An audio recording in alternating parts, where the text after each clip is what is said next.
Thank you. Well, I'm excited to be here. I'm going to tell you how to see through walls today. Most of this work was done during my PhD research with Neil Patwari at the University of Utah. So, first of all, we kind of have to talk about what does it mean to see something. There's electromagnetic waves everywhere, and if you could see them, they would be blinding us in every direction. They would be coming out of radios, cell towers, literally everywhere. But it turns out that our eye can only see a very small subset of the of these electromagnetic waves that are out there. We see them in colors for different frequencies. And the ones that are too high, we call them ultraviolet, and the ones that are too low, we call them infrared. Well, there's also a lot of other electromagnetic waves out there. There's ones that have wavelengths that are so small that they're the size of a single atom. And there's some that are long, that are maybe miles long or even the size of a building. The ones I want to talk about to you today are radio waves, the ones that are low, the ones that are very long waves. The interesting thing about them is they actually can pass through solid objects like walls or buildings or anything big. They just go right through it. And so when you're using your cell phone, you guys are all using your cell phones right now, using Twitter, everything, and you're still getting a signal. That means that those radio waves are coming right through the wall. Some of that energy is actually being reflected on the outside of the building. And so if we know that some of that energy will come into the space that we're looking at, we should be able to devise some kind of device that would allow us to see with the radio waves and then translate it back to something we can view with our eyes.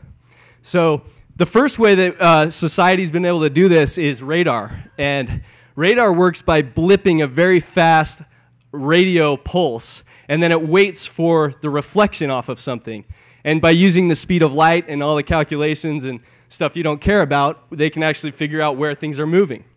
So this is a picture of one. The problem with radar is it's very expensive, and it's very big and bulky, and it requires a very strong computer. So what we've done at the University of Utah recently is we've taken a new approach to this. So we just take two radios that are communicating with each other, and when you walk in between the two, you actually disturb the radio waves that are traveling from one to the other. So we can take that idea and put a whole bunch of radios around an area or around a building or around a space, and we can figure out where things are moving inside that building without actually going in. And we filed a patent for this at the University of Utah. This is an example of an image that we get from our radiotomographic imaging system. You can see the person walking around. They're in the lower right. This was the first ever image that we came up with. And you can see the spot shows us exactly where that person is moving. This is one going through walls. So you can see this is the map on the left, and these radios are around the house. This is my advisor's home. And as we walk around on the inside of the house, we know within 2 feet where that person is standing. So these devices that we use, they're not radar, they're not really big. They're actually very small and inexpensive, even as small as inexpensive as a few dollars each. So they're very similar to your Wi-Fi devices, and they only use about a 500th of the power of one cell phone. So what could you use it for? I had somebody call me 2 weeks ago. They wanted, or a few weeks ago when the Haiti earthquake happened, they wanted to see if they could find people buried in unstable buildings and rubble. And I think that, in 5 years we'll be there. You could use it in your home. You could use it to know if somebody came in your home.